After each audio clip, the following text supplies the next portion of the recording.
전능하사 천지를 만드신 하나님 아버지를 내가 믿사오며 그 외아들 우리 주 예수 그리스도를 믿사오니 이는 성령으로 잉태하사 동정녀 마리아에게 나시고 본디오 빌라도에게 고난을 받으사 십자가에 못 박혀 죽으시고 장사한 지 사흘 만에 죽은 자 가운데서 다시 살아나시며 하늘에 오르사 전능하신 하나님 편에 앉아 계시다가 저리로서 산 자와 죽은 자를 심판하러 오시리라. 성령을 믿사오며 거룩한 공예와 성도와 서로 교통하는 것과 죄를 사해 주시는 것과 몸이 다시 사는 것과 영원히 사는 것을 믿사옵나이다. 아멘. 찬송가 445장 찬송하시겠습니다. 찬송가 445장입니다.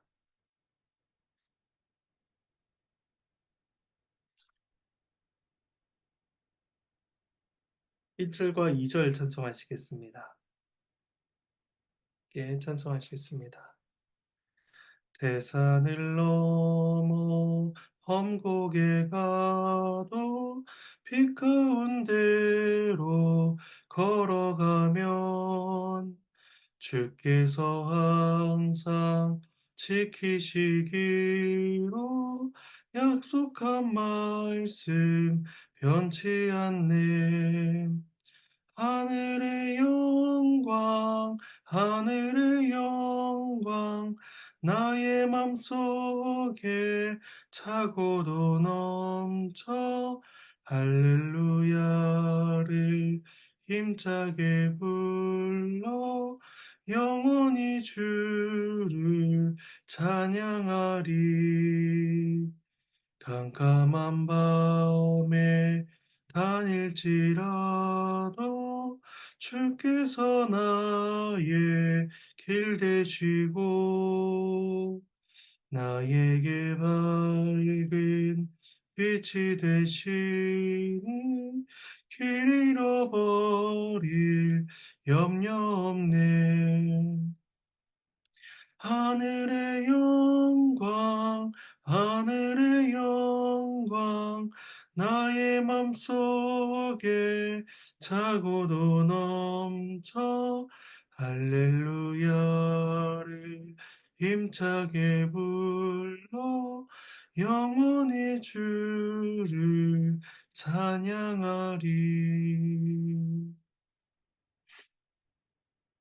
네, 함께 보실 말씀은 사도행전 14장 19절에서 28절까지 말씀입니다. 사도행전 14장 19절에서 28절까지 말씀입니다.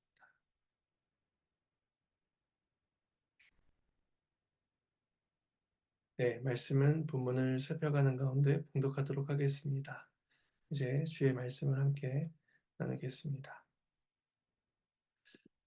루스드라에서 걷지 못하게 된 자를 치유하자 많은 사람들이 바나바와 바울을 가리켜서 제우스와 헤르메스다 라고 부르며 그들에게 경배하며 제사하고자 합니다.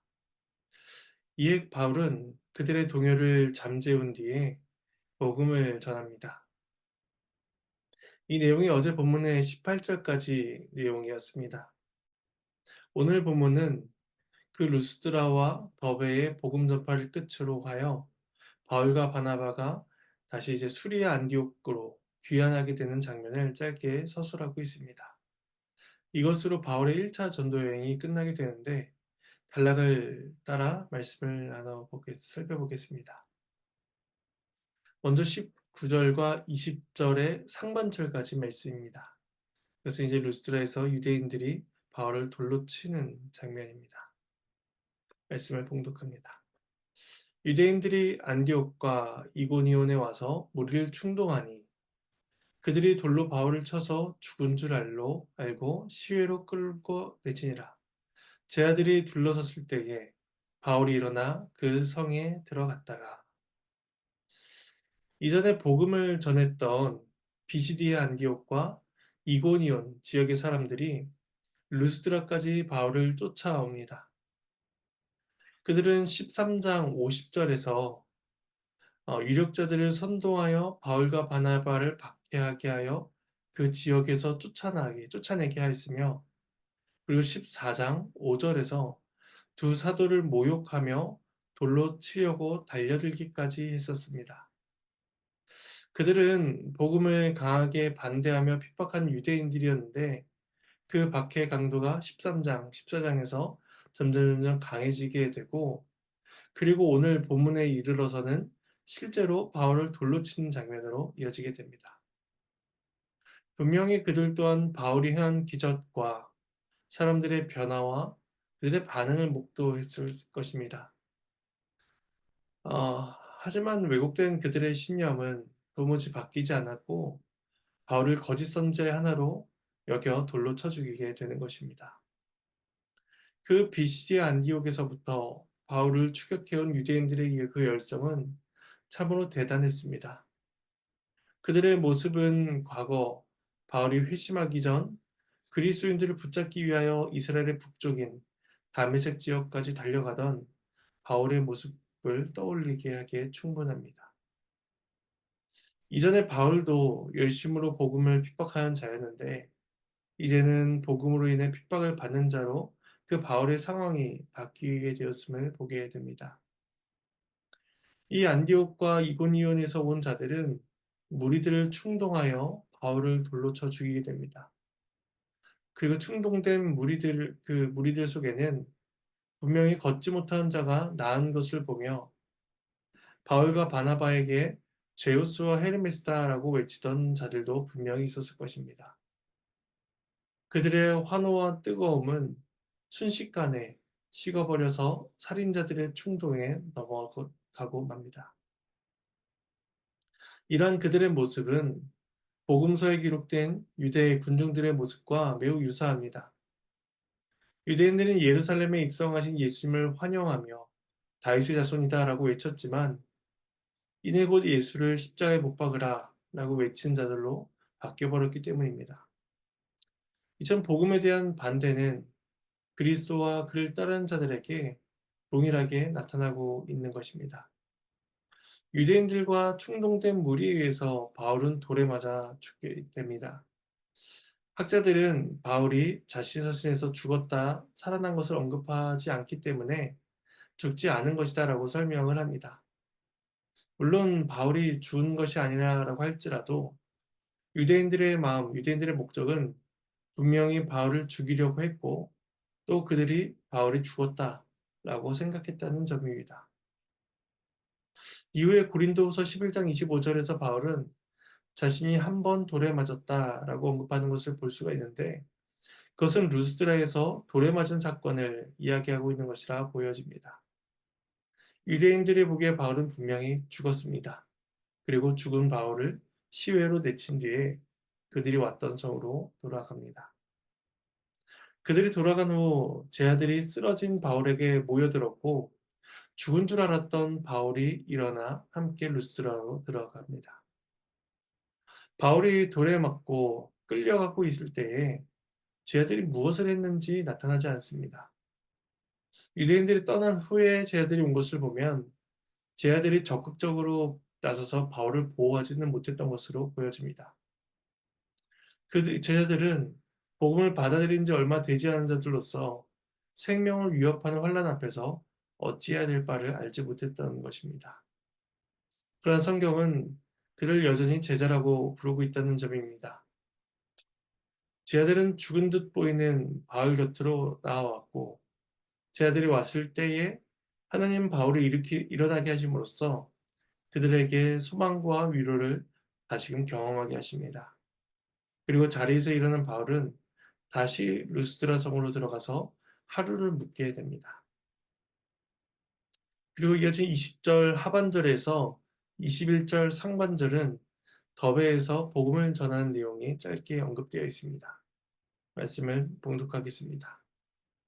이튿날 바나바와 함께 더베로 가서 복음을 그 성에서 전하여 많은 사람을 제자로 삼고, 루스드라에서 하루를 지낸 바울과 바나바는 더 동쪽에 있는 더베로 이동하게 됩니다. 더베는 바울의 1차 전도 여행 중에 가장 동쪽에 위치한 지역이었으며 학자들은 그 루스드라와에서 더베까지의 거리를 짧게는 60km, 길게는 90km까지 보기도 합니다. 바울의 몸에는 돌에 맞은 상처와 고통들이 남아있었을 것이며 그렇다면 더베까지의 여정은 더욱 쉽지 않았을 것입니다. 성경은 이튿날 바나바와 함께 갔다라고 이야기하고 있는데 앞에서 바울이 돌에 맞게 되었을 때 바나바는 언급이 되지 않다가 여기에서 다시 언급이 됩니다. 아마도 바나바는 앞서 바울이 돌에 맞을 때에 바울과 같은 공간에 함께 있지는 않았을 것이다 라고 학자들이 추정을 합니다. 그래서 바울이 혼자 있을 때 유대인들에게 돌에 맞는 일이 일어났고 그 후에 이제 성에서 다시 만나서 더베로 오게 되는 것이죠. 그들은 그 더베에 가서 복음을 전하여 많은 사람을 제자로 삼게 됩니다. 그들이 많은 사람을 제자로 삼았다라는 이런 표현은 마태복음 28장에 예수님의 지상명령을 떠오르게 합니다. 예수님께서는 모든 족속을 제자로 삼으라 라고 명령하셨는데 이제 사도들을 통하여 그 일이 원활히 이루어지고 있는 것입니다. 그리고 본문에서는 그 더베에서의 사역이 짧게 한 줄로 언급되고 마는데 이후에 20장 4, 5절에 가면은 그 더베 사람의 이름이 언급되는 것을 보게 됩니다. 더베 사람 가이오가 바울이 아시아로 가는 길에 함께 갔다라고 말씀하면서 그 더베에서의 복음 전파가 훌륭한 그 믿음의 동역자를 만들어냈다라는 것을 우리는 생각하게 되는 것이죠. 그리고 또한 한 가지는 특별히 더베에서는 유대인들의 추가적인 반대가 언급되지 않고 있기 때문에 복음의 결실이 상당했을 것이다라고 추정해 볼 수가 있습니다. 그렇게 더베에서 사역을 마친 바울과 바나바는 이제 그들이 파송을 받았던 수리아 지역의 안디옥으로 돌아가게 됩니다. 그래서 21절 하반절에서 23절 말씀은 안디옥으로 돌아가는 과정에서 복음을 전했던 지역들을 다시 방문하는 것을 말씀해 주고 있습니다. 말씀을 봉독하겠습니다. 루스드라와 이고니온과 안디옥으로 돌아가서 제 아들의 마음을 굳게 하여 이 믿음에 머물러 있으라 권하고 또 우리가 하나님의 나라에 들어가려면 많은 환난을 겪어야 할 것이라 하고 각 교회에서 장로들을 택하여 금식 기도하며 그들이 믿는 주께 그들을 위탁하고 더베에서 안디옥까지 돌아가는 최단 루트는 거기서 더 동쪽으로 나아가는 것이었습니다. 그러니까 육로를 이동하여 동쪽으로 가든 아니면 그 더베에서 조금 남쪽으로 이동하게 되면은 그 바울의 고향인 다소가 있습니다. 그 다소 지역을 통해서 배를 타고 안디옥으로 이동하게 되면 그 귀환의 거리는 훨씬 더 단축되고 시간도 줄일 수가 있었습니다. 하지만 바울과 바나바는 왔던 길, 다시 서쪽으로 돌아가게 됩니다. 그러니까 그들을 추격했던 유대인들이 있었던 지역인 루스드라와 이고니온, 안디옥으로 다시 돌아가게 되는 것이죠. 여전히 그곳에는 복음을 대적하는 자들이 가득했지만 복음을 받아들인 지 얼마 되지 않은 자들이 있어서 그들을 격려하고 권면할 필요성을 느낀 것입니다.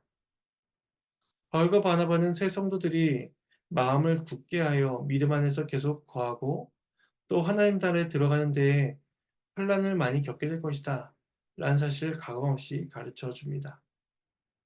바울이 혼란을 받았던 것처럼 바울이 돌에 맞았던 것처럼 그들 역시도 환난을 받게 될 것임을 이렇게 가르쳐 주는 것입니다. 그리고 바울은 그곳에 교회 공동체가 잘 세워질 수 있도록 중요한 기틀을 마련해 줍니다. 그것은 바로 장로들을 택하여 세우는 것입니다.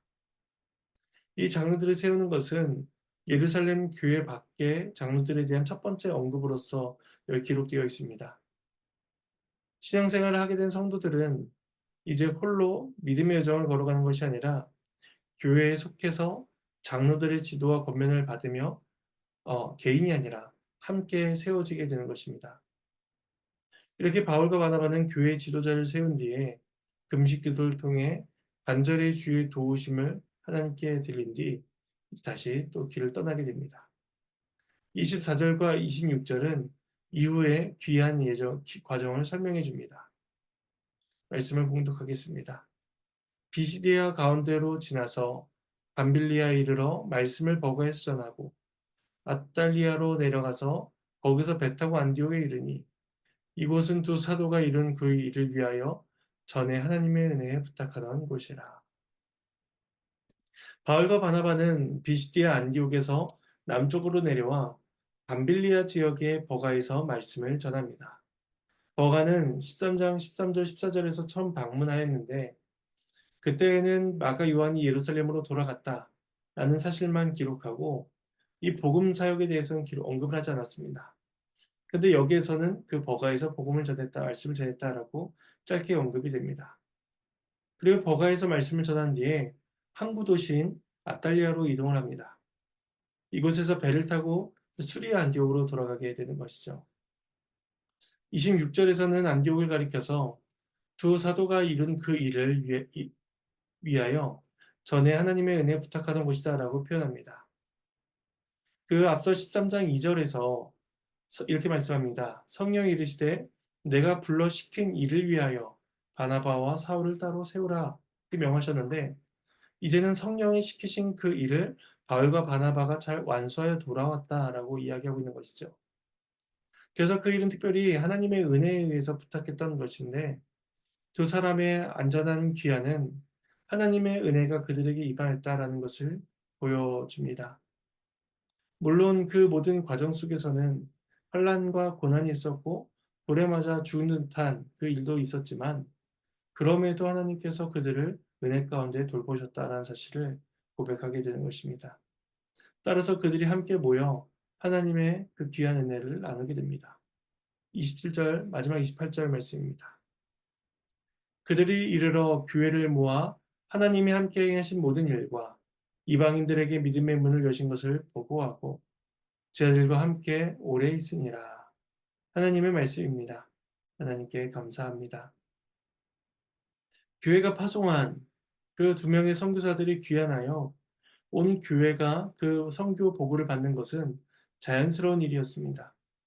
그것은 파송한 교회나 또 파송받은 사람들이 자신들의 업적과 성과를 보고하고 자랑하는 시간이 아니라 오롯이 하나님이 함께 행하신 모든 일을 나누는 시간이었습니다.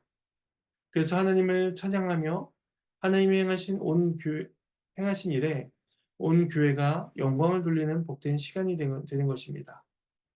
바울과 바나바가 경험한 일들은 그들 개인의 것으로서 끝나지 않고 온 교회의 경험이 되는 것을 보게 됩니다. 그러므로 보낸 자나 보냄을 받는 자나 모두 동일한 은혜를 누리게 되는 것입니다. 이렇게 함으로써 바울과 바나바의 1차 전도 여행이 마쳐지게 됩니다. 이제 말씀을 두고 두 가지 적용점을 잠시 생각해 보도록 하겠습니다. 첫 번째 적용점은 복음을 대적하는 자들의 노력은 그치지 않는다는 것입니다. 루스드라에서 바울을 돌로 친 그 유대인들은 안디옥과 이고니온에서 바울을 쫓아왔습니다. 안디옥에서 루스드라까지의 거리는 약 170km 거리로서 서울에서 대전까지의 거리를 쫓아온 것입니다.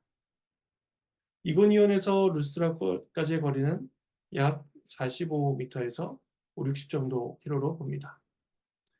굉장히 먼 거리임에도 바울을 해하고 복음을 가로막기 위해서 그들은 쫓아온 것입니다. 그들은 유대인으로서 신앙을 지키고자 한 행동이었지만 본질은 복음을 방해하는 악한 세력의 성질을 보여줍니다. 악인들은 할 수만 있다면 어떻게든 복음을 대적하고자 합니다. 우리가 그리스도인으로서 살아갈 때에 이러한 충돌은 결코 피할 수 없다는 것을 우리는 기억해야 할 것입니다. 이제 세상의 권세가 미치지 않는다. 그들의 방해가 미치지 않는다라고 여겨질 그때에 악한 마귀는 우리를 넘어뜨리러 또다시 찾아올 것입니다. 그러므로 우리는 날마다 주님의 은혜를 구하며 하나님께서 우리를 보호해 주시기를 날마다 구해야 할 것입니다. 두 번째 적용점은 사도를 통한 복음의 확장은 온 교회의 기쁨이 된다는 점입니다. 이것은 달리 표현하면 우리가 각자의 삶에서 그리스도의 제자로 살아간다면 그것 자체가 온 교회의 기쁨이 된다는 것입니다. 우리는 한 주간 삶의 터전에서 그리스도인으로 살아가기 위해 애를 씁니다. 내 안에서 올라오는 옛사람의 흔적과 싸우며 또한 빛과 소금으로서 살아가기 위해서 세상 속에서 분투합니다. 그리고 주일에 모여 주의 말씀을 듣고 교우들과 교제를 하게 되는 것이죠. 우리는 그런 나눔과 교제 속에서 지난 한 주간 내가 어떻게 살아왔는지 또 주의 은혜가 우리를 어떻게 붙들어 주셨는지를 확인하게 될 것입니다.